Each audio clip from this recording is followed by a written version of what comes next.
વઢવાણ માયજન પાંજરાપોર આવેલું છે અને વર્ષોથી જ્યારે વઢવાણ પાંજરાપોર ગાયોને નિભાવી રહી છે ત્યારે મકર સંક્રાંતિના પર્વના દિવસે ત્યારે વઢવાણ પાંજરાપોરના ફાળા એકત્રિત કરવા માટે સુરેન્દ્રનગર જિલ્લાના જૈન સમાજના ભાઈઓએ મકર સંક્રાંતિના દિવસે ફાળો એકત્રિત કરી અને વઢવાણ પાંજરાપોરને ફાળો આપવામાં આવ્યો હતો। જ્યારે મકર સંક્રાંતિ ગાયોના ઘાસચારા માટે એકત્રિત જૈન સમાજના ફાળો એકત્રિત કરી અને વઢવાણ પાંજરાપોરને ફાળો આપ્યો હતો અને જૈન સમાજના લોકોએ પુણ્યનું મકર સંક્રાંતિના દિવસે પુણ્યનું માથું બાંધ્યું હતું। માયાજાલ ન્યૂઝ ચેનલ જયેશ ચૌહાણ સુરેન્દ્રનગર।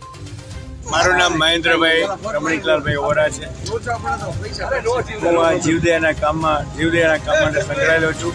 દર વર્ષે હું અત્યારે અમદાવાદ છું પણ દર વર્ષે હું અહીંયા આવું છું જીવદયાના ફાળા માટે।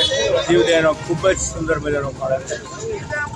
મહાજન પાંજરાપોળમાં વઢવાણ મહાજન પાંજરાપોળમાં જીવદયાનો ફાળો સુંદર મજાનો થાય છે। દર વર્ષે અહીંયા ઘણા બધા લોકો પૈસા વાપરે છે। લગભગ એકંદરે 60-70 હજાર અમે 3 કલાકમાં જ ભેગા કરીએ છીએ।